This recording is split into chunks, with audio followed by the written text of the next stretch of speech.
Hey guys, Delta here, and in this video I want to talk about my hands-on impressions of For Honor, the new multiplayer medieval combat game from Ubisoft that was announced at E3 earlier this year. Now, in the space of AAA titles at PAX, there was a lot of role-playing games, a lot of third-person and first-person shooters.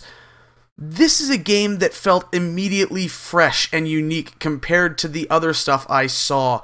It was very different right from the get-go, and that got me excited, so much so that I was willing to sit through a 5-hour-long line to play it, only to reach the end of the line and find out that because I had a media badge, I did not have to wait in that lineup.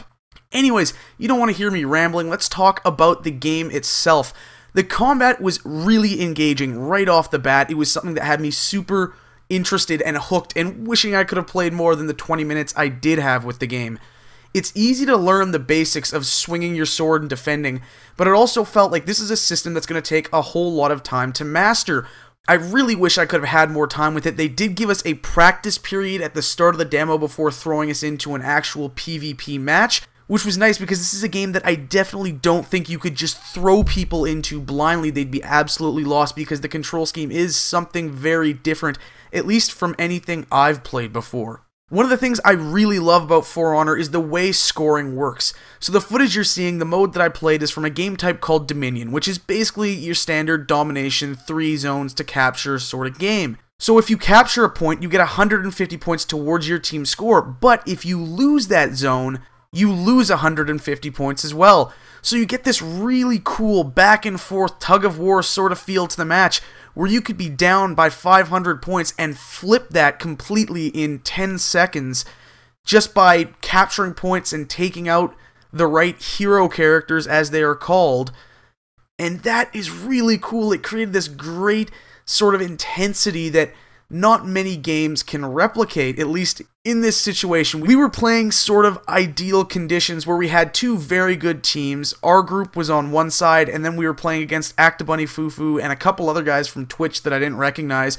So we had a whole bunch of people who are generally good at video games playing against each other, and none of them really knew what they were doing, so we were all figuring things out as we went along. And that sort of creates the ideal situation to experience a game for the first time, at least in my opinion.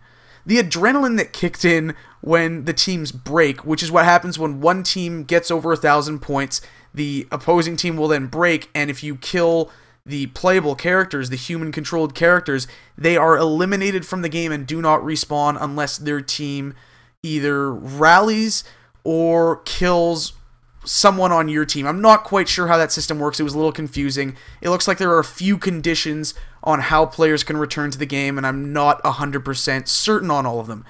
That said, absolute chaos ensued at the end of the match when both teams were over 1,000 points and were breaking, because if you die, you're out, and now your team has an even harder road to victory, which was really cool and really fun.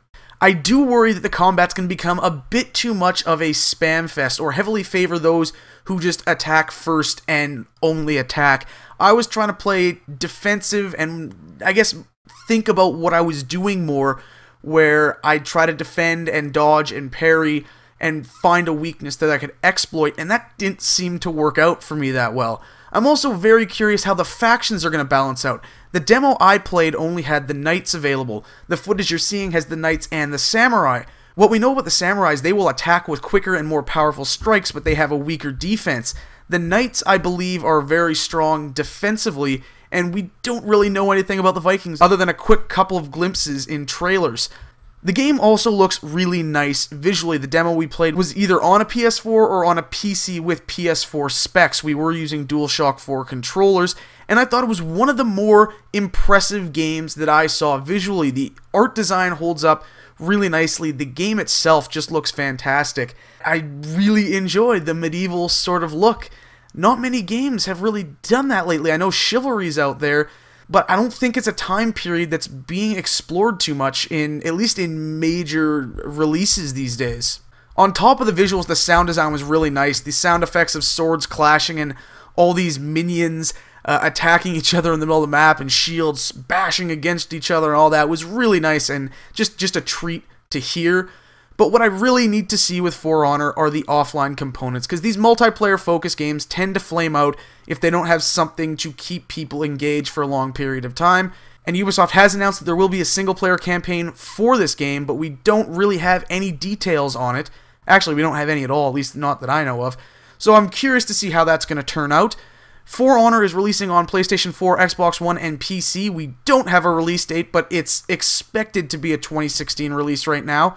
There is a closed alpha that's supposed to come out early next year, so if you want to play the game, you can check that out.